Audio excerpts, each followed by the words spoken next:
And welcome, ladies and gentlemen, to the latest episode of Game Rivals. I am one of your hosts, Maximilian X, and as always, with me is the man who will not stop wandering around the Death Stranding. It's Sean Templar. How's it going, Sean? I'm good. I'm good. How are you? I am very good.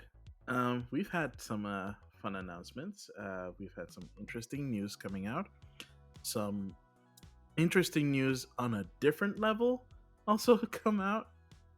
We So finally have a direct you can talk about because they always happen after we record, and now it's finally happened before we record. So happy days! for once, yes, thank Yay! goodness. Unfortunately, it was at midnight. So Oh, yeah, so anybody who showed up to the live reactions on my Twitch channel, thank you first of all.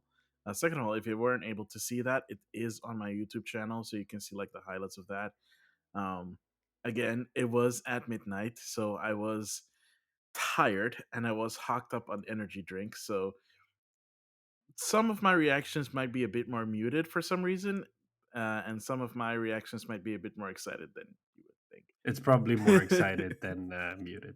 I never understood the whole. I think I said it in the chat like in the text chat we have with some other guys. It's like the whole thing around energy drink or Red Bull or stuff like that. Like I wonder if it's actually helping or if it's just a placebo because you're like, oh, I'm drinking Red Bull or I'm drinking energy drink.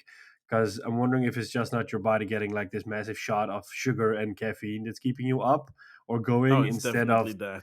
yeah, because like people would always say, like, oh, yeah, I need to study deep into the night. So I chugged some Red Bull and I was able to make it through the night. I'm like, no, you probably just had a lot of sugar and caffeine rushing through your body, and that's the reason why you made it through the night. It's not because Red Bull had some special ingredient, but it's like the same with all those gamer drinks these days, the Oh, powders. good grief! I mean, Don't even like, get me started yeah, on but that. like, I don't know what I mean, like, it feels like there's a gazillion brands out there, and it's like for gamers by gamers. Yeah, no shit, Sherlock. I mean, who else is gonna buy that shit? And I'm like, Yeah. it's like it's probably just pre-workout, like going to the gym. So like every time I see stuff like that, or when somebody's being sponsored, I'm like, ha! You're having pre-workout. You're gonna bounce like a Duracell bunny as soon as you drink it. So promote the shit out of it, but you won't be able to sit tight with it because it's just like, and there's like no added sugar, all natural ingredients. Like, no, man, there's no all natural ingredients, no added sugar gamer drink because then it wouldn't serve the purpose and it wouldn't give you the boost. So who are we kidding here? I don't know about that, man. I'm not gonna say if it works or not, or what if there is sugar in it or not. It feels like they're taking advantage of gamers because they're slapping a gamer's label on it, and that's just something that I cannot. It's like with a chair; they slap a gamer label tag on it, and the chair's automatically $100 more. I'm like, Mm. it's the damn same chair. Why are you putting on a gamer tag and asking me $100 more, adding RGB? Who cares about RGB on a chair? It's a damn chair. It needs to hold you. That's it, Yeah, and be true. comfy. Yeah. Yeah, So that was my mostly rant that. about us gamers being taken advantage of. Let's jump into the Yeah, news. let us jump into the news indeed, and we're gonna start off with our good friends at Activision. Um, they're still with the lawsuits, so that's not going so well for them. Yep. A lot of people have started to leave, like a bunch of high profile people started to leave because, well, would you want to stick around? I mean, come on. It's getting busier and busier with the what you call it, the indictments and stuff. I think like the SEC has now started an investigation into Mm-hmm. Activision, and Bobby Yep. Kotick is also under investigation. So poetic justice at last for you and for many others. Oh, I hope so. But it is the SEC, so it's mainly they're trying to figure out if he knew anything, and more importantly, if they let the shareholders know what was going on Well, the at the shareholders are time. suing the company, right? So I Last I don't. checked, that they were suing the company, So so then they I don't. probably don't So know. the answer is no. But the question is, what kind of impact would that have on the higher ups, right? Yeah. Because what can the SEC effectively do to, I don't know, get rid of Bobby Kotick? Well, they Um, can fine him. I mean, like, I think it's the same situation with Elon Musk. Is that Elon Musk was going all crazy on Twitter a couple of years yeah, I ago, remember saying that that. he's Yeah. gonna take Tesla private, and he had found the funds to do it, and turned out it was bullshit. And Hmm. then he got fined a lot, and he was also prohibited from taking a board position for X amount of years, because he Yes. was also chairman of the board of Tesla, and now he's just the CEO of Tesla. So I mean, I can't imagine that the SEC slaps a big He's also fine. not allowed to tweet about Tesla. Oh yeah, yeah. He Yeah. just tweets about cryptocurrency instead. Figures. So like, I can't imagine the SEC giving him a fine, not Elon Musk, Mm. but Bobby Kotick, and Yeah. then like maybe also putting up restrictions, and then maybe the shareholders might file like a motion of distrust or something, and then they might get him kicked out, because the Oh, longer this please, goes yes. on, the I mean, like, eventually a big enough head needs to roll for them to create the image towards the public, like, we're taking this really seriously, and we want to do better. I mean, ideally they'll kick him out, and then they'll promote a female CEO, and then they're like, hey, we learned our lessons, we believe in diversity, here's a female CEO that will listen to all the concerns raised by all our female employees, and hopefully create a better environment, because this stuff happens, and it's a real shame that this stuff happens, because it just puts a bad label or bad name on gaming, because I always say it reflects on all of us. I mean, the fact that this is happening at a developer or a big publisher who's earning billions, it's a shame that these things happen. Yeah, true. And it also is putting a damper on their releases because if you look at for example, Diablo 2 Resurrection just came out. Yeah, No, like almost no fanfare from Activision, like at all, that yeah, the game is released. Did they just put it out? There are reviews out. Even even people are like, should we support Activision Blizzard right now, like by buying the game? And even yep. like one of the lead devs was like if you want, like, we know what the current situation is. If you want to buy the game and you don't feel anything for it, you can buy the game. But if you don't feel like buying the game, it's okay. Even they were like not 100% sure like what people should do. Yeah, but I I mean, at think the end of that's the the wrong part, because there was like an article that came out shortly after this whole stuff started, like a couple of months ago, and there was this. I think it was a female lead on. I think the Call of Duty franchise, like somebody that works at Activision. She was a female lead on something, and she said like, the worst thing you can do right now is boycott all the stuff we bring out, because yes, we understand your stance that you don't want to support a company that has this horrible workplace or horrible work environment and doesn't treat its female staff properly. But at the same time, you're slapping us in the face because we've put so much time and effort into these games. And, all we want is our work to be seen, to be played, and to be appreciated. Plus, a lot of games are developed with bonuses in mind. I mean, for a lot of people working on it, like the not the executive staff, but the normal people, to put it that way, they kind of do look forward to those bonuses. If the game scores good or it sells well, then they get bonuses. And I mean, it's not easy to live in certain parts of the world, or cheap. So then these bonuses are like essential to live. So like yeah, by boycotting stuff, which is a noble cause, but like the other side of the coin is that you're actually doing more harm than that you're doing good. And it sounds really contradicting, because you're like, yeah, but I don't want to give my money to a company that doesn't treat women right or has a safe workplace. I'm like, yeah, I get that, but like in the bigger picture, you're maybe causing those women to leave because they're not earning enough, because there's a pay gap, and some ways to overcome that is by a bonus. But if the game doesn't perform well, then they still end up leaving. So then you don't fix anything at all. yeah, that's totally true. And we still have a bunch of games that are coming out. Call of Duty is supposed to come out. Yep. But I don't think a lot of people are like super duper excited about it. I Like in played general, it, like but separate from like the whole issue thing. yeah. I don't. It doesn't feel like people are really excited about it. And with the last open beta, apparently it was like a lot of buggy, and people couldn't play it, and people were using cheat software, which is Uh, weird uh, because uh, they said that they do have like anti cheat implemented into the game, but they did not turn it on for the open beta, which is weird. Why would you not want to test specifically that aspect of the game yeah, to make sure that it's working? yeah. I don't. I played a little bit of it. I'll talk about it later. But yeah, Yeah. So yeah, I mean, people are leaving. Bobby Kotick hopefully is getting what he deserves, and finally, and yeah, it's like don't forget, like they've taken off the Activision name of Call of Duty, so it just says Sledgehammer Games. oh, I didn't know that. You didn't know, like all the promotional stuff. You know, you used to like Activision, Yeah, and yeah. then like or Infinity Ward or Treyarch or Sledgehammer Games, but it's now just Sledgehammer Games Call of Duty. It's like, oh, okay, huh?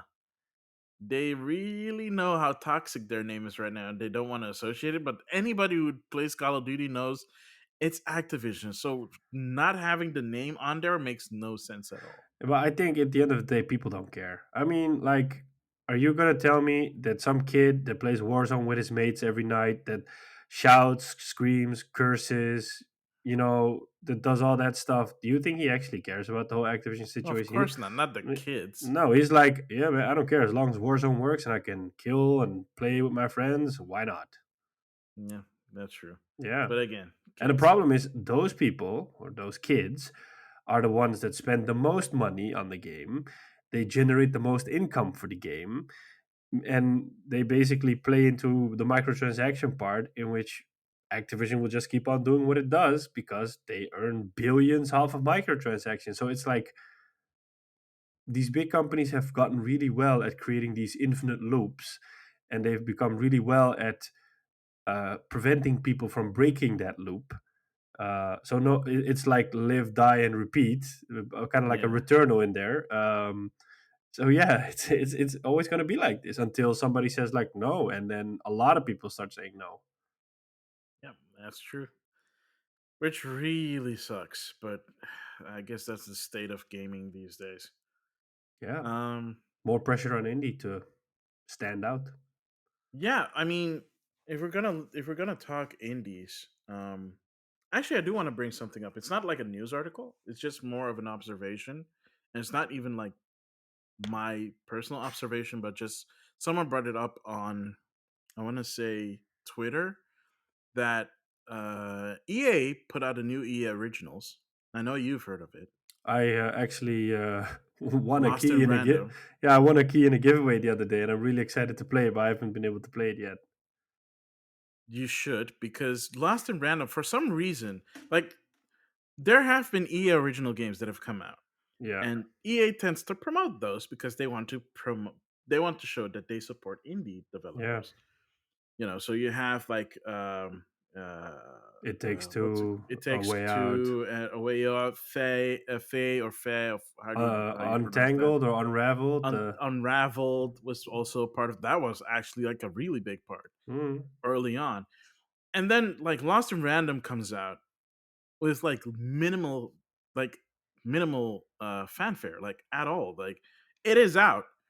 I don't think I've seen like a single, like maybe I've seen one video review pop up somewhere. I haven't even checked the Metacritic for it, but me it's either. out. Yeah, Like almost nobody's talking about it, and it looks interesting because they did show it off at E3. They showed it off at yeah, they showed it off at E3. They showed it off at the EA Play event, that came afterwards. So it's not like they don't know it exists, and it's not like they aren't showing it off. They showed it off. It's just after those initial pushes, they haven't done anything. And I know yeah. that they've been sending out like codes to people, like you know, influencers and stuff. I know you hate the word. I hate it too. I hate the word. But they, You know they what the funny have thing is been. about influencers? What? Basically, everybody is an influencer because if I give you a recommendation to buy a game because of X amount of reasons and you buy the game, Hmm. inadvertently, I have influenced you into buying the game. Fair, yeah. So, like, we're basically all influencers. I'm not a fan of the kind that begs and gets free stuff and does it for the wrong reasons because they'll be like, oh, this game is so amazing. And then they'll end up never playing the game because those are out there. I know a few, Hmm. I've seen them in the act, and I'm like, don't sell Yeah. your soul so cheaply for this stuff. Come on, have some self respect. But back to your point. Yeah, so I don't know. It's not a news article thing, but I do feel like at least the concept is interesting because it's all about the role of the die, and the die and like die rolls decide everything from like combat to options, to story elements. So I do feel like people should at least give it a look, if they can find any reviews on it. Give it a read, give it a watch. I'm pretty sure you can find some reviews on Metacritic, I've from seen some pretty big streamers stream it and be really excited about it. I've or watch seen, it on Twitch. Yeah, yeah, I mean, I've seen a lot of word of mouth on social media about it. So I don't think that, um, yeah, it's a bummer that EA doesn't promote it, but I think that the game itself causes this promotion wave for itself because it's so out of the ordinary. It's not like your typical game. So I think because it has that really cool, fun look and unique play style, that a lot of people are intrigued by. They're like, oh wow, okay, this is something new. I want to try this out. Plus, um, I think it's actually on. I want to say that it's on Game Pass. I honestly don't know. It's probably part of EA Access. Yeah, Yeah. probably. The funny thing about the EA Originals program is that compared to EA's track record and history, it is the exact opposite of what they are doing. It is like this program in which the developer gets to keep all the money. EA helps with the promotion. It's like everything EA normally doesn't do with their AAA games, they do with their EA Originals label. They're really supportive, really helpful. And then the funny thing is they barely talk about their efforts in that program. They barely promote the program. They're like, yeah, we have this and we do it. 'Cause it's kind of like a lawyer doing pro bono work, but like on Yeah, big cases. And when people ask him like, why aren't you talking about it? It's like, yeah, I don't know. I just like helping people out and giving back. Whereas other people would scream it off the rooftops, saying like, "Yeah, look at how awesome this program is we have, and we do this and we do that, and look at us being amazing." And EA is like really cool and on the down low about it, which surprises a lot of people because there have been some amazing games that have come out of the EA Originals label, which we mentioned. So it's so strange that they're like so modest about it. yeah. Yeah, I mean, I'm looking at Metacritic right now. It's getting decent review scores. It's sitting on an 83 on Xbox Series X. It's sitting at a 79 on PlayStation, 7980. So that's also good. 77 on PC, but I haven't checked the scores on like Steam yet for it, like how many like the percentages of positive reviews there, but it's scoring pretty decent. It's So also available on that's Switch, I nice. think.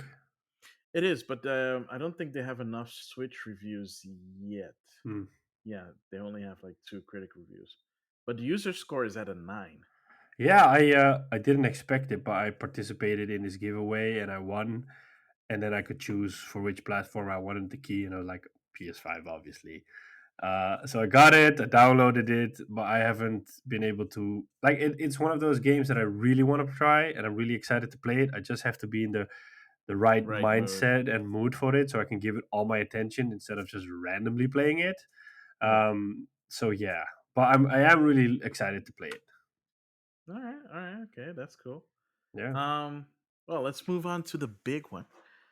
For this one, which is the part that is about the Nintendo Direct, the September Direct for 2021, I'll and let you speak for the next hour, and then I'll just nod and smile. And if people say like he's so uninterested, he's on his phone, it's like literally because I don't have anything to say about it. So the stage is yours. oh, good I'm here if grief. you need me. Uh-huh, uh-huh. Yeah, so basically, Nintendo, of course, had their Nintendo Direct. It was quite honestly one of the better ones that they've had in quite a while. They had a lot of games that they announced, showed off, a lot of stuff that we weren't aware of, and a lot of stuff that was kind of weird.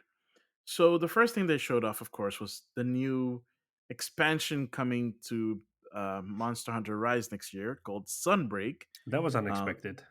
that was well, that was unexpected, mostly because we didn't know what they were gonna do for the Switch. Like, I mean, obviously with Iceborne, it makes a lot more sense because it's on a console that has like a big hard drive and you can do stuff like that. But on Switch, it's little less clear. And we know that Pokemon this time around did like an expansion for the first time ever.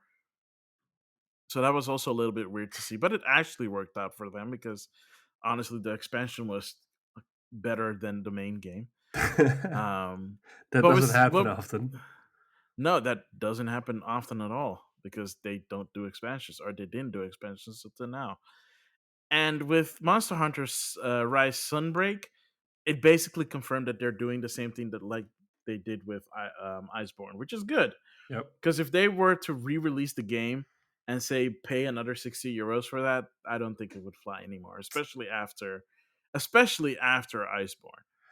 Yeah. I wonder if it's like a digital download only because you need the original game. Yeah, you need the original game. I'm assuming it. Yeah, it's a DLC. They said it's DLC, so Maybe you they'll have to bundle it download it. in with the physical copy, like They'll probably re-release it with one that yeah. is with the DLC. Yeah, that's basically what they do anyways with the G versions. So basically, this is the version that's gonna have the more challenging quests Okay. and like cool rewards and like new elements in there and more monsters and like monster variants.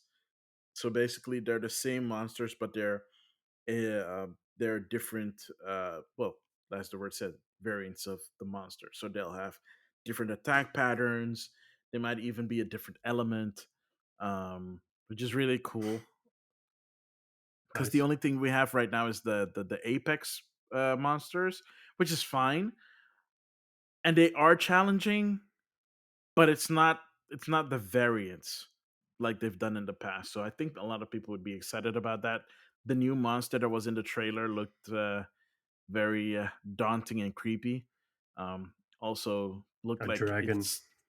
it looked like a dragon, but apparently, like if you really pay close attention to it, it was sucking the blood of the Rathalos, or at least the energy or something of the Rathalos. It sounded really weird and creepy. So I don't know, maybe vampire dragon. Who knows? Plus, the setting kind of like when you saw it from the first, the settings looked a lot like Castlevania. So it had like this Yeah. gothic look. So first, I was like, "Is this a new Castlevania?" I do not expect them to make a new Castlevania, and then it turned out to be Monster Hunter, and that was super exciting. I was really excited for that one. Then they showed some few updates for like the new Mario Party that's coming, Mario Party Superstars or something. I forget. Which is basically the collection of like the first three Mario parties, but remade for the new generation.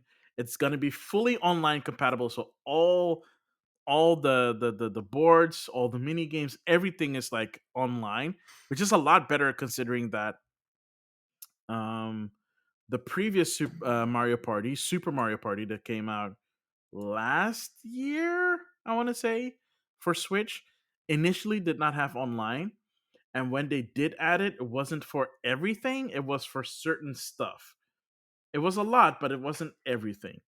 And WarioWare,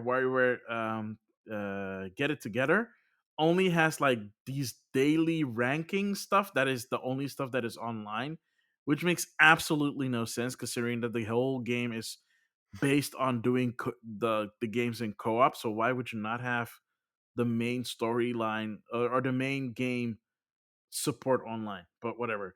This new Mario Party supports online. I'm actually looking forward to that.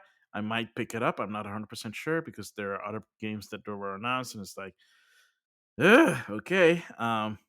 So one of the things that they announced was a new card game from Square Enix, which is this card RPG, like actual like tabletop RPG called Voice of Cards. Gosh darn it, I just played it today. Hang on, let me see. Yeah, it was called Voice of Cards: The Isle Dragons Roars, and it's basically by the same guy that does the Near series, so Yoko Taro. He's like the director of it, and he also brought in the same guy that does the music for the Near game. So the music is like top notch. There is a demo of that. I played a little bit before when I was on when I was on the train today from work, and it is interesting. It's kind of funny because you have like this narrator who is the voice of the cards. So he basically narrates like everything. Um and everything is done with cards. You want to attack, you use a card. You want to talk to someone, you use a card. You go to an inn, it's a card. Everything is Okay, literally interesting. cards. It's like it's an interesting take on yeah, like tabletop RPGs. I played something similar like that. There was way more Dungeons and Dragony on the 3DS, but it was way too slow for me to keep an interest. This moved at a better pace. It also allows you to play with the touchscreen. So if you're playing in handheld mode, you don't necessarily have to use the buttons, except for when you want to save. But like if you want to just use your finger and then use like swipe the cards and stuff like that, actually feels way more interactive and way more fun to do it that way. So I want to continue playing the game. At least the demo. I think it's coming out late next month, October 28th. So that's really cool. But that was not the only weird announcement from Square Enix. They had two more weird announcements. One of them was a remake for Chocobo Racing, a PlayStation 1 game, which for some reason they're not acknowledging as like it was a PlayStation 1 game because they're like, oh, it's this new racing game with Chocobo and like your favorite Final Fantasy characters. Like, no, you It looked like a dinguses. Mario Kart ripoff, like a one to Yeah, one yeah, Mario Kart ripoff. it was a Mario Kart ripoff, but it was I'm not gonna lie. I played it on I played the PlayStation version back in the day, and it's actually kind of fun. Okay. Like they have their unique takes.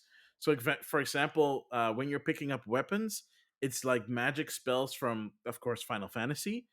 But whenever you pick up a spell and you pick up that same element again, it levels up the attack. So, for example, in Final Fantasy, you have like the elemental spells, fire, blizzard, thunder, and then you have like the evolved versions of them that are stronger. So, fire, Fyra, Fyraga. So, whenever you pick up the same element on the track, it evolves into that spell. So, it'll get the stronger versions, and then you can fire it off, which is really fun. It is a really fun game to play. I am kind of looking forward to it. I hope it's not too expensive. I'm just finding it weird that they are not acknowledging the fact that it's a remake of a PlayStation 1 game. But But I think they, why would they do it at a Nintendo Direct? why not? Like it You're fits talking more about with the it. competition.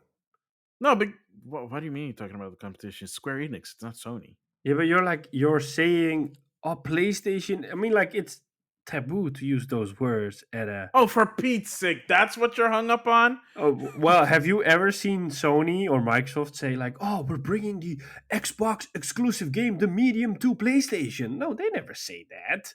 Or, Eh, "Oh, well, we're bringing Metal Gear Solid, which has been an exclusive game for PlayStation for years, finally to Xbox." They don't do that. all right, They don't fine. talk I about the guess. competition. The All right, competition fair. doesn't I exist. damn it, you're making me cough. Oh, oh wow. Fine, fine. I'll give you that. I'll give you that point. Still, would have been nice to acknowledge the It's fact just that a it's a Mario Kart remake. ripoff. Like you don't even have to acknowledge that it's from PlayStation. You just have to acknowledge that it's a remake of a game. Anyway, so that was a weird announcement for me. Another weird but very cool announcement was the remake for ActRaiser from the Super Nintendo, which I honestly, like, legit, I thought about that game a couple of weeks ago, and I was like, it's been such a long time since ActRaiser was released. I kind of hope that they bring it to the Nintendo Switch Online program for the Super Nintendo, so I can just play it there. And then they announced this, and I'm like, oh, this is actually kind of cool. This is kind of way better. It looks interesting. The art style is kind of hit and miss. The soundtrack sounds pretty cool. The actual composer of the original game actually worked on the soundtrack of this one. So the what do you call that? He recomposed like the soundtrack, but also created new tracks for the game. Now, of course, this game also allows you to play with the original soundtrack, but the new tracks obviously weren't in the original game. But apparently, the composer saved everything he's ever done, including the sample library that he had for the Super Nintendo, specifically for that game. So he was able to like use the sample library from the Super Nintendo to make new Super Nintendo music for this game, That's pretty cool. which is so cool. Like this dude is so awesome. Like, oh my gosh, dude, seriously, you're the best. So I'm looking forward to that. I want to pick that up eventually. There's a bunch of games I want to pick up. Gosh darn it. So there was ActRaiser. I'm just gonna skip to a few stuff. They shot off a new Kirby game, and I didn't even realize it was a Kirby game until I saw Kirby because it started off like in this post-apocalyptic setting. It almost looked like a very colorful version of The Last of Us. So I was like, okay, this is not Splatoon because Splatoon is way more in your face. I don't know what this is. And then I saw Kirby. I'm like, oh, that's weird. And then I saw it was a 3D Kirby, and which is something they've never done because all they've done up until this point is like a 2D side scroller or a 2.5D side scroller. They've never done like a full 3D game a la Super Mario 64. So this is the first true 3D Kirby game that they're looking at. It's looking fantastic. So I'm super excited for that. Can't wait for it to come out this spring, or not this spring, next spring. It came out this spring, but we'll be time traveling. Um, what else? What else?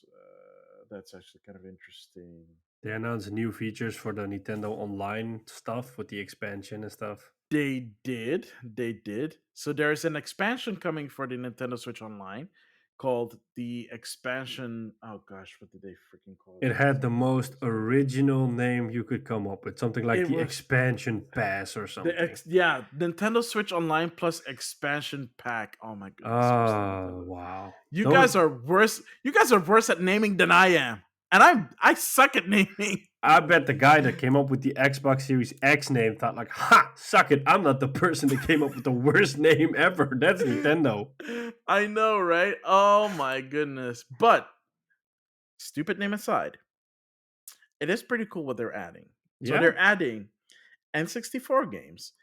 And out of freaking nowhere, and nobody even expected this, Sega Mega Drive games, or if you're in the US, Sega Genesis games. Which is weird because again, Sega, used to be like, head to head. I know it's been forever since they've been I think it's a basically money thing, rivals. man. They're like, "Hey, if you want to put our old stuff on your online platform and you're giving us money for it, why not?" It is kind of funny considering the fact that Sega like loves to put out collections. So it's weird that they would work with Nintendo to do this, It's probably a money which thing. I I guess. But the cool thing about it is that for both the N64 and for the Sega Mega Drive, they're putting out replica controllers for the Switch that are wireless, which is cool. Japan is getting a little bit extra in that regard because they have the option of choosing this classic 3-button controller for the Sega Mega Drive or the 6-button controller for the Sega Mega Drive, which is super handy if you're playing games that need more buttons, like a fighting game. Which does seem to indicate that fighting games might be coming to the service eventually, but it's kind of disappointing that the controller is only available in Japan. So if you want that 6-button controller for the Sega Mega Drive, you'll probably need to import that, which kind of sucks because it's only available from the Nintendo Online Store. So that's going to be an expensive import. Um, Outside of that, there was a few more things that were shown off. Splatoon 3, they showed off more stuff from the single player and the multiplayer, which looks interesting and fun. That is coming out early next year. Animal We're Crossing is getting getting an we're getting a expansion. new Animal Crossing update finally, which is like so weird because they have been silent for almost a year. They've like done updates, but nothing super significant. Like this, the most significant thing they've done is they've allowed you to move your save file to another console, which is nice, and they allow it to back up to the cloud, which is something they didn't offer before.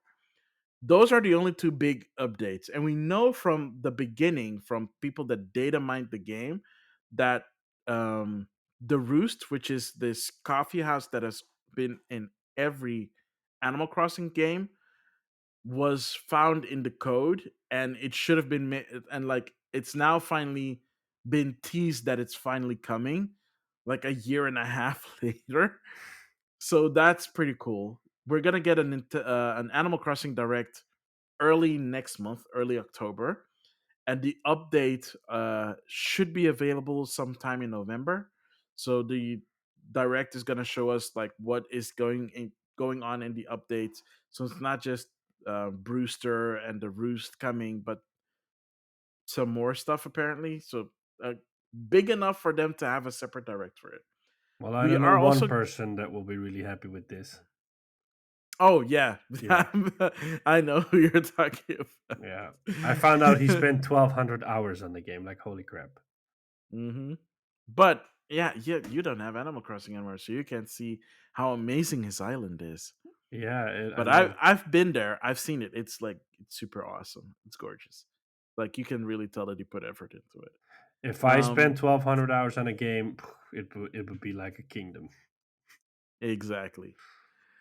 And one more thing before I want to go to the big reveal of the evening was that we're gonna get the final character announcement for Smash, and it is happy and sad at the same time. Happy because we're finally at the end of the line for Smash Brothers Ultimate. It's also a little bit sad because we're at the end of the line of Smash Brothers Ultimate, but also happy because Sakurai finally can take a break after this. Jeez, that dude has been working on that game since when did that game come out? A couple years 2000, ago. 2018? Like, jeez, man, like Yeah, the but dude let's needs a not break. like make it sound like he's working on one character for months and then it's like he's like probably doing a No, lot no, of other no. But stuff. he's like a perfectionist. Like he like tests the characters. He does like he gives input on like the character balances. So he plays the game like a lot, and he gives feedback on it on like the game balancing and stuff like that. And they keep having to rebalance it. So I'm assuming that the team at Namco Bandai is also kind of tired and needs a break because it's the same. Like they also like the Namco Bandai team that's working on Smash are people that also worked on Tekken. So I'm pretty sure that they kind of want to go back to doing that, to working on that Probably. again or some other games. And I'm pretty sure that Sakurai could use like the break as well. So and hopefully work on some other games because the only game that he's worked on between the previous Smash and this one was Kid Icarus Uprising. Oh wow. For the 3DS, and everybody's like, we need a remake of like that on the Switch with like proper controls. I don't think he's gonna do that. I would think he would rather work on something else. But it would be nice if he was able to do that, to get like a remake of that game out because it was a good game. It's a shame that not a lot of people played it because of the control scheme.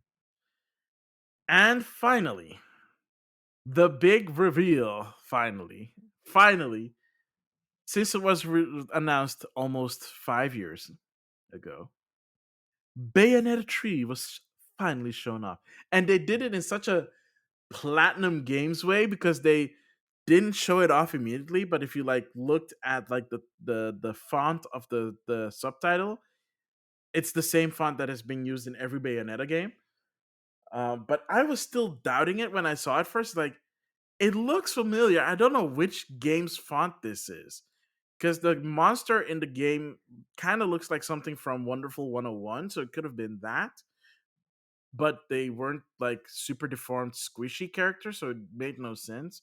It could have been Astral Chain, which they did tease because they showed off um, one of the mascot characters from that game. So it's like, oh my gosh, they're announcing Astral Chain 2, specifically because the mascot was holding up a peace sign for 2.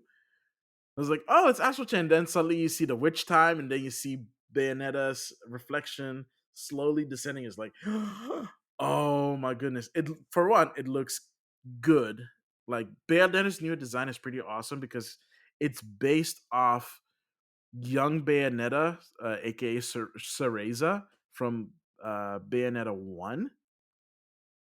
So instead of having like the short hair that she had in Bayonetta 2 or the Sarah Palin look from Bayonetta 1, she has like twin pigtails coming down her shoulders and a new, very dashing outfit and new glasses.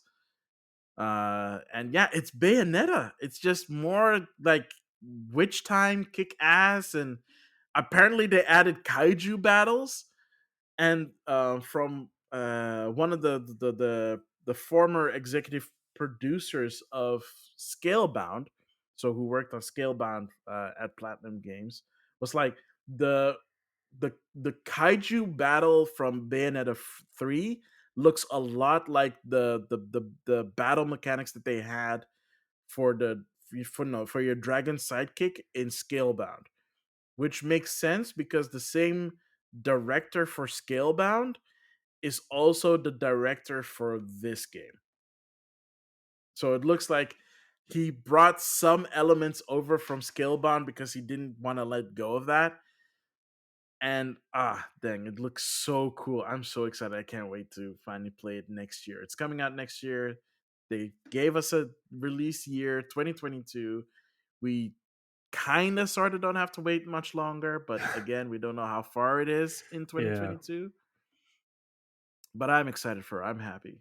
But to be fair, if you saw my reaction, you probably wouldn't have thought that I was super excited, but that was because I was running on fumes at that point.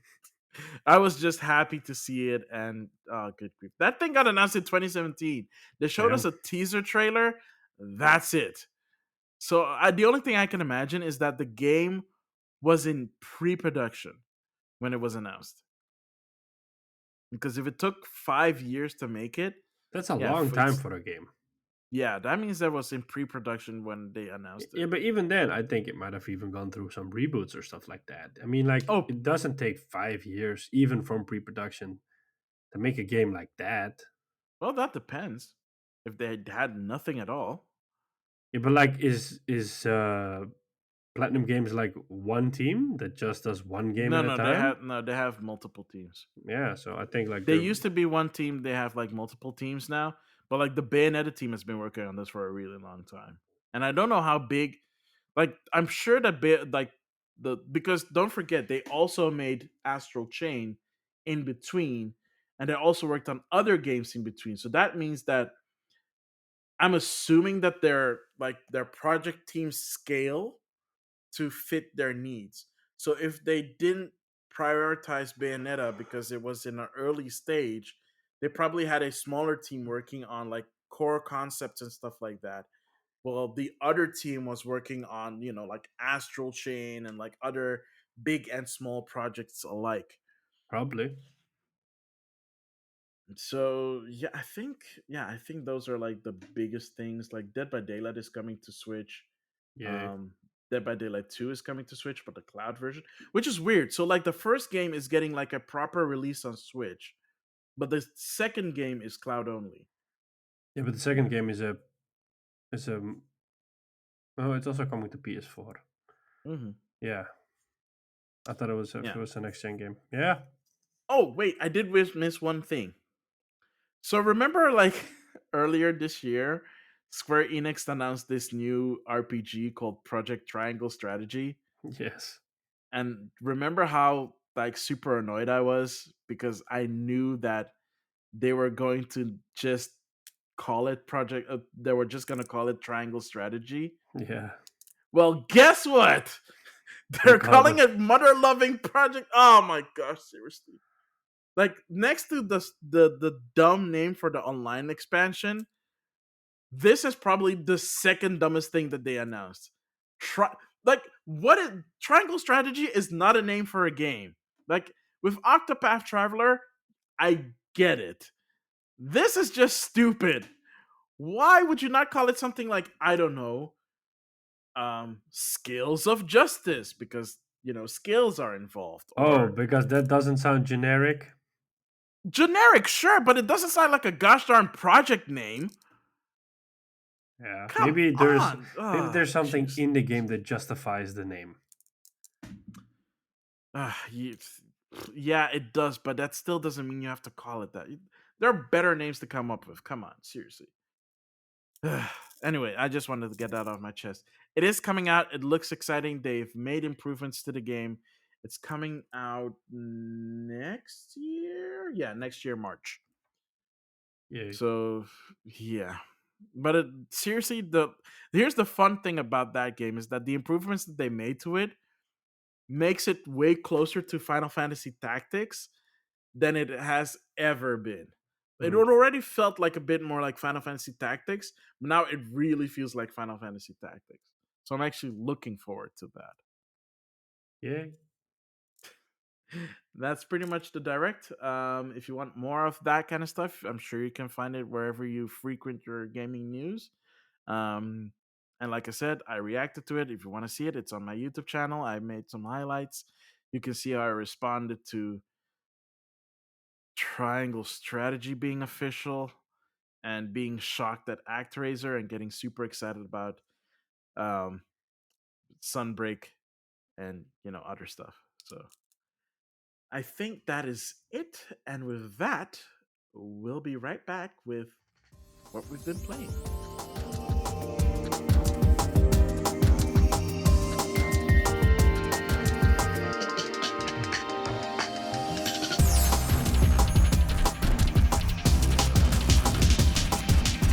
And we're back, ladies and gentlemen, with what we've been playing. Sean Templar, have you been playing anything? Yeah, it's not a lot what I've been playing, but I played the Call of Duty Vanguard beta. Um, Mm-hmm. I played it on PS5. Um, I was not impressed. I mean, Was it different from the first one that we had like yeah, it earlier? was it was different than the alpha. It was a lot crappier than the alpha.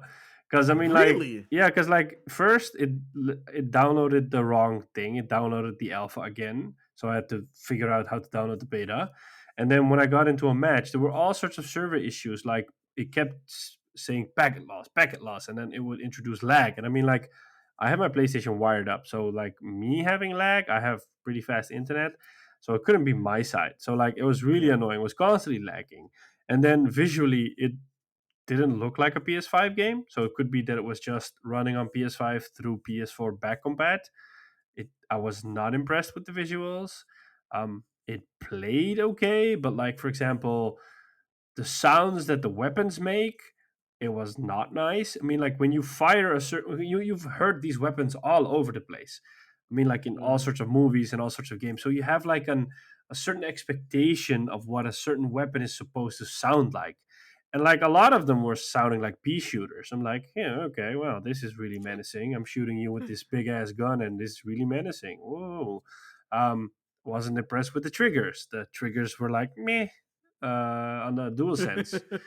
I mean, like overall, I was not intending on buying this game because I'm waiting for Battlefield, which by the way got delayed till November.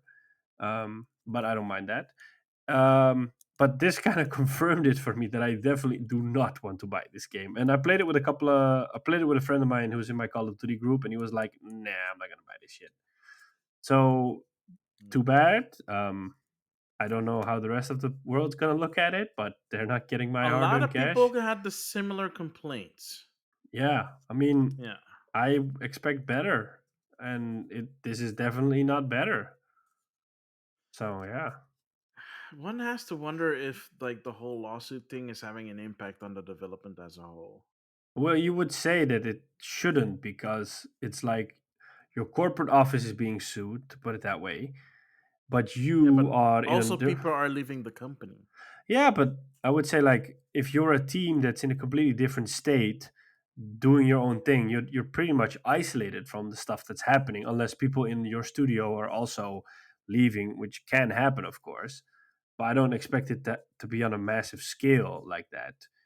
Yeah. Um, but yeah, I mean, I think we're getting to the point where um, Call of Duty fatigue is creeping in again because it happened a couple of years ago, and I think we're at that point that it's happening again. That you can only recycle so many settings before it gets boring. And yeah, super cool that you have this special forces idea, but yeah, I mean, there are rumors floating around that Infinity Ward is working on Modern Warfare 2 for next year, which a lot of people are looking forward to because Modern Warfare was really good. I love that Call of Duty. So yeah, rumor has it that they're working on it on the sequel to the reboot of 2 years ago. I hope that's true. Um, but yeah, I'm not gonna buy Vanguard. And honestly, unless a miracle happens, I wouldn't recommend the game. Hmm. Yeah. Well, I guess we'll have to wait and see until the reviews come out, and hopefully it's better. But wait, when is it supposed to come out again? Like this October? I think in November as well. Oh wait, yeah, So November like they're gonna be like really 5th. close with Battlefield. Yeah, I Yeah, think this is coming out first, and then Battlefield. yeah, yeah. Battlefield was gonna come out in October, but it was pushed to November last week. So, yeah, I also in an impulse mood bought Deathloop because I wasn't intending on buying it. Because I was like, how did I have enough to play. Why should I buy a game? how did that go? Well, so like I expected the game to get like a 8.5, from the reviews, and then suddenly Mm. IGN comes out with their review and they're like 10. And I'm like, what? And then GameSpot comes out with their review and they're like 10, and I'm like, what? So like these big sites are giving this game a 10, and to clarify, a 10 doesn't mean it's the perfect game or a perfect game. A No, it 10 means it's simply a means masterpiece. yeah, it's a masterpiece. It's something you need to play. So when it got a double 10, I was like, what? And then I started looking online a little bit and checking out some streams, but not trying to check out too much because I don't want to have it spoiled for me. I'm like, this looks like Dishonored, and I like Dishonored. So I just decided to buy it, and I streamed like the first 2 hours of it. It is really nice. It's funny. The dialogue is really funny. The characters are really fleshed out, and you could play the whole game and just laugh your ass off because of the banter between the characters, which is just really nice. Um, Also, like stuff they use to call a game. So you have this you're playing as a character called Cole, and he is the head of security for this loop you're in. So he's basically there to protect the loop because basically what happens is the game takes place over a day. You have to kill 8 targets within the day to break the loop. If you die or you wait too long, then the day passes and the loop resets. So kind of like Returnal. But something happens causing him to want to break the loop instead of protect the loop. And he, for example, has like this self-made hack device, and he calls it the hackamajig, which is like, how do you come up with that? Oh Like no. you pick the thing up, it's like it's a hackamajig, and I'm like, what? And that's kind of the tone of the game. It doesn't take itself serious. I mean, Yeah. it's really funny. It plays really nicely. It looks really nice. Mm. I want to put more time into it. I haven't played it since I streamed it because it's overwhelming in the beginning, and like there's a lot of mechanics in there, or the game over explains the mechanics. So you're getting overwhelmed by it a bit. You're like, oh, this and tutorial here, and blah blah blah, explanation there, la la la, explanation this works like that, la la la la. And eventually I'm like, a friend of mine joined the stream, and he said like, are you playing a game or are you reading an encyclopedia? I'm like, Yeah, I don't know. It's like this is not my game. It's like yeah, and then I shortly after that decided to end the stream because I was like, yeah, I can't imagine people wanting to see this in this state or me playing this at this state. So Mm, um, yeah, I definitely want to jump in. I'm in that spot now that I want to buy Kena or Kina. I want to buy Death Stranding the director's cut. I want to buy Ghost of Tsushima the director's cut. But I'm holding off on buying them because I want to finish Returnal. I want to finish Mass Effect 3. I want to start playing Lost in Random. I bought Yakuza 3, 4, 5, and 6. I want to finish those. So, seeing as we're not getting anything big in November besides Battlefield, I'm kind of like thinking, you know what? I'll maybe buy those games in November so I have something to play over the holiday season. Um, yeah, it might be sooner because I see a lot of people streaming Death Stranding, talking about Death Stranding. It was my game of the year in 2019. By surprise, I didn't expect it. I mean, everybody was thinking it might have been Total War Three Kingdoms, uh, which was a close contender. And yeah, so I'm really. I think I'll probably end up buying Death Stranding at the end of the month because it's just. I mean, the reviews are really nice. I'm really looking forward to it, and I feel like more people will buy it this time because there's not a lot of stuff out on PS5. So this is one of those reasons to buy it. Plus, there's a lot of it's word of an mouth. exclusive. It's an exclusive, and there's a lot So of word of mouth because a lot of people are like, "Oh, you haven't played this game? Well, I played it in 2019, and it's really good. So you should really just buy it and play it." So, like, I think that is happening a lot, or at least yeah, it feels like that's happening a lot. So a a lot lot of of people more are like, people are playing Death Stranding. "Yeah, Yeah, yeah, it's kind of like Days Gone. You know, like Days Gone came into the PlayStation Plus collection and it was for free with PS Plus. And then, like, a lot of people suddenly started playing this game. And a lot of people were like, how did I miss out on this game? Why didn't I buy it 2 years ago? Or why didn't I play it then? And I was like, told you so. So, yeah, that yeah. and I still need to get back on that game, but I'm focusing on something else right now on hmm. PlayStation. Yeah, I Yeah. think that's basically. I've been playing a little bit of Mass Effect 3. I never finished the original Mass Effect 3 on the PC back in the day. Mm. Um, so I am playing a little bit more of Mass Effect 3. I mean, I like it. The game does show its age.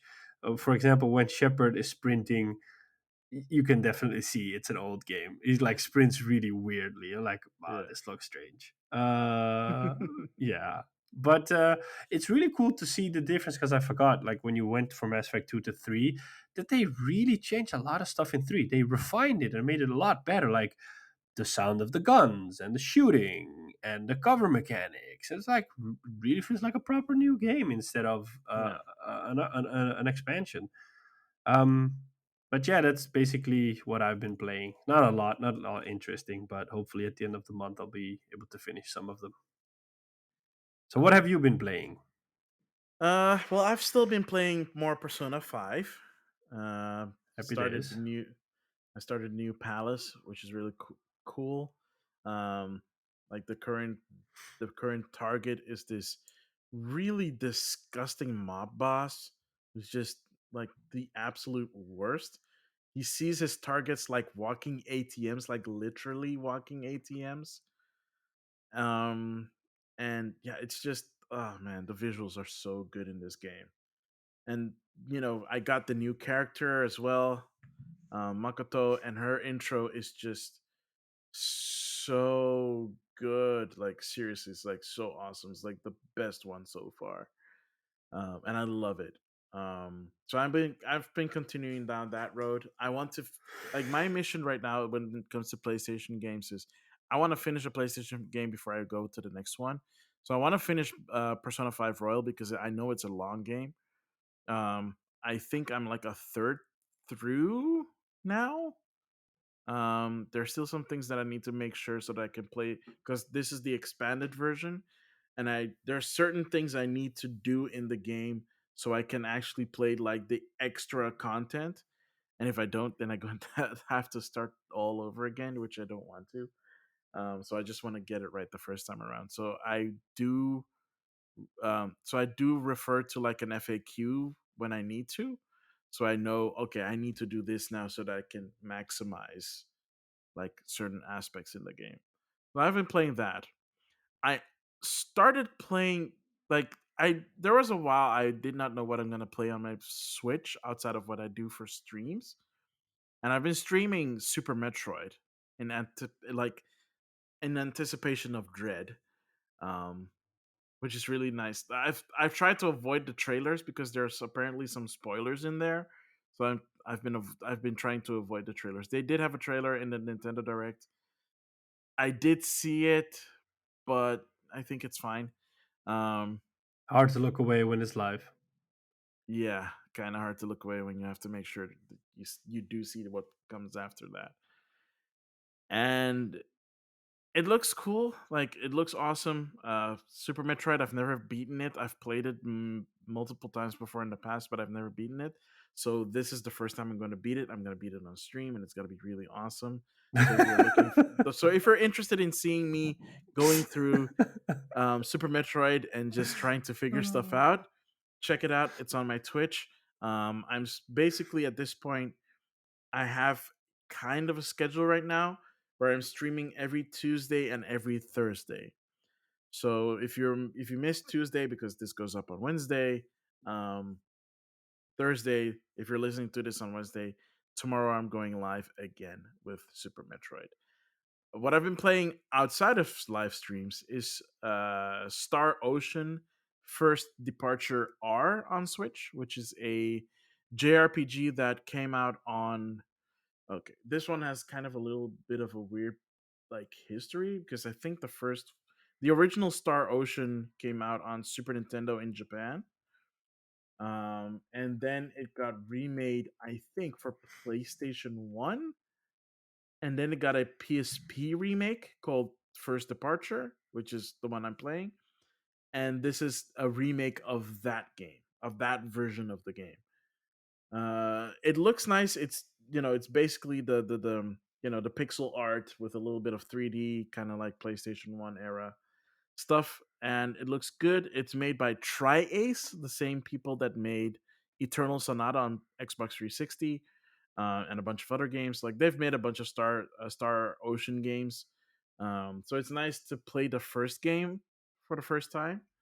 I Here's the funny part: why I'm playing this game is I was going through my Switch because I was like, what I feel like I want to play something on my Switch.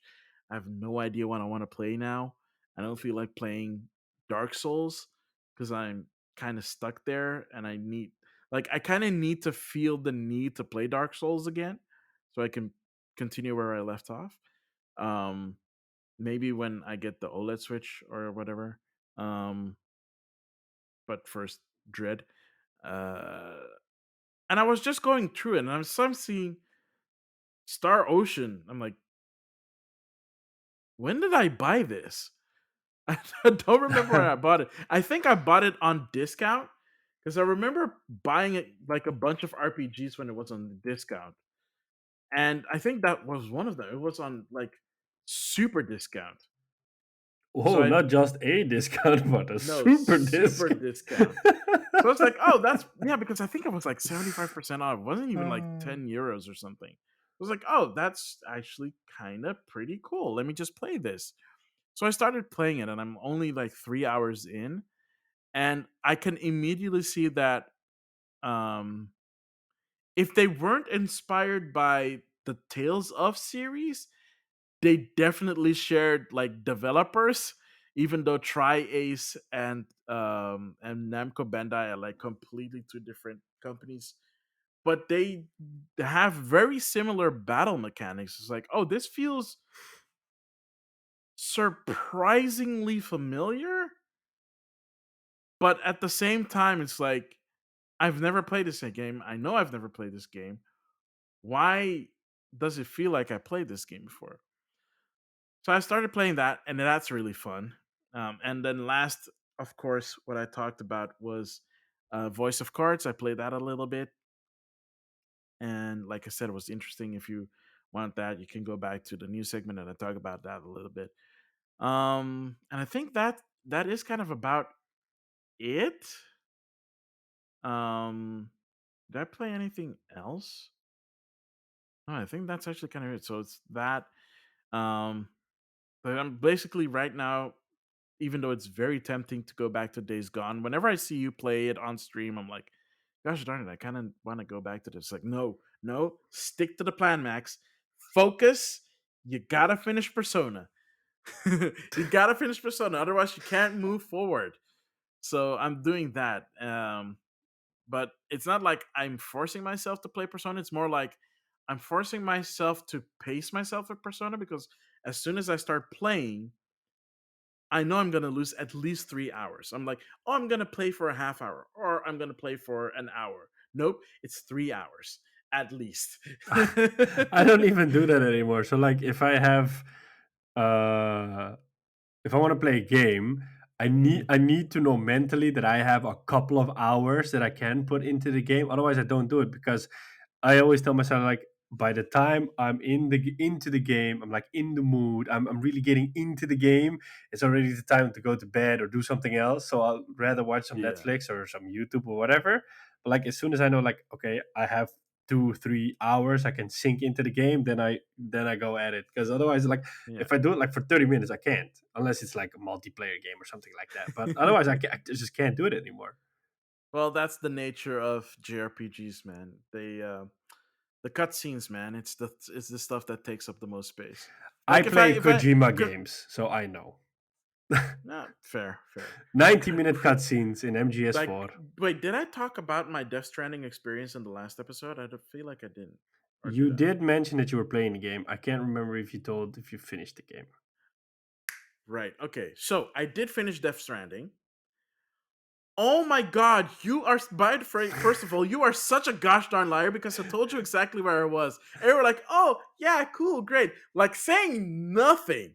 So Yeah. basically where it was I was at what I assumed was the final stretch of the game. I'm No. not gonna spoil anything because the director's cut is out, and I know it adds a bunch of stuff, but I don't want to spoil it for anybody who's yet to play it. So basically, here's my current situation.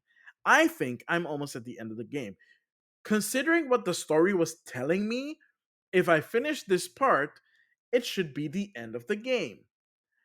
It was not the end of the game.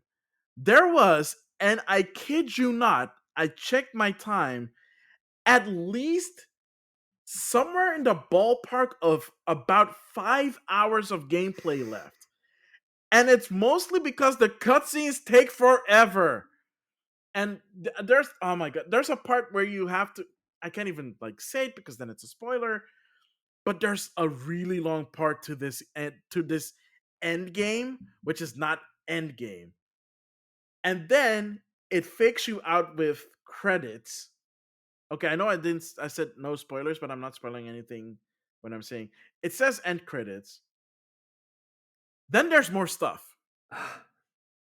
It feels like that Lord And of the Rings ending in The Return of the King. Sean being like the absolute gosh darn jerk that he is, I show him like I took a picture of it. I was like, I'm finally done. And he's like, yay. He doesn't say anything. The game just keeps going on. And I'm like, oh, you bastard. I couldn't resist. Oh.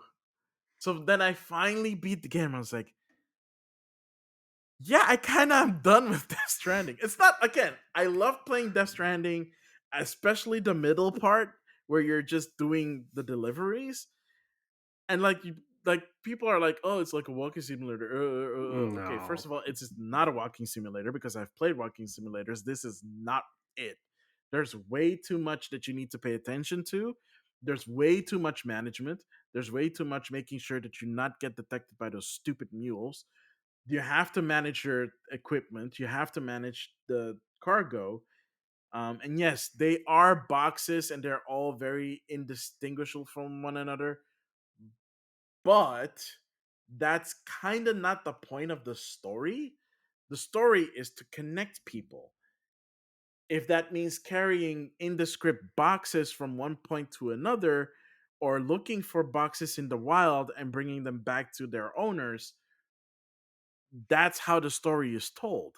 And the Yep. story is surprisingly melancholic and I dare say quite beautiful.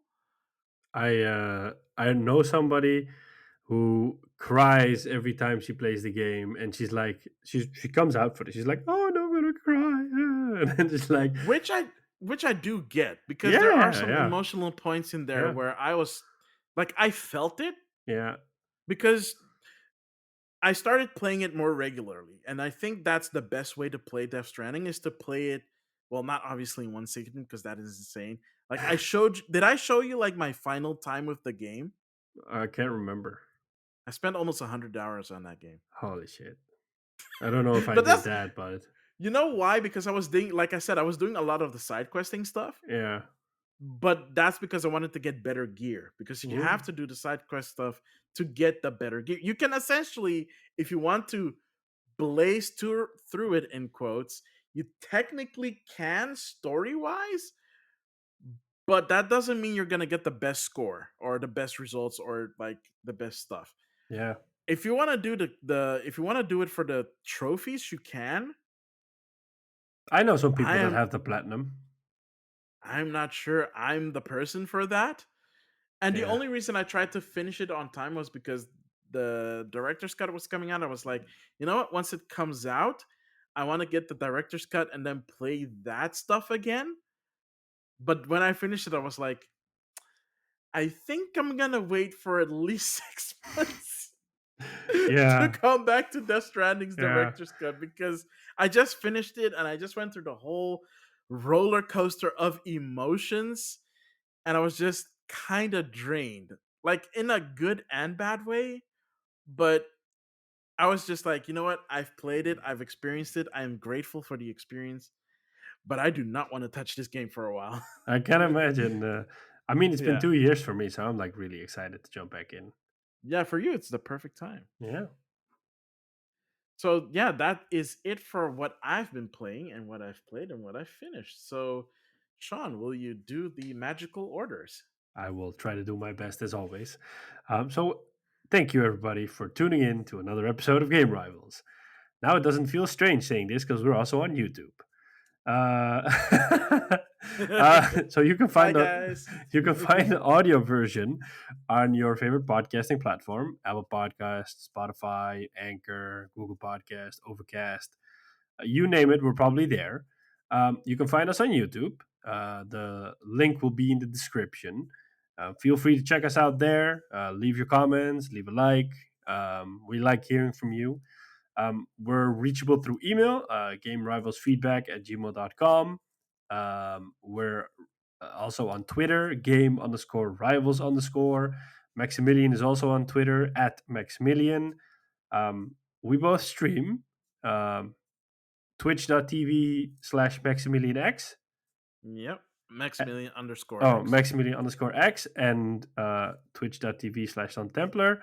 You do the Tuesdays and the Thursdays. You're playing Super Metroid. I do the Sundays. It's Days Gone. And if I have the time, I do like an extra day through the week. But for now, it's only Days Gone.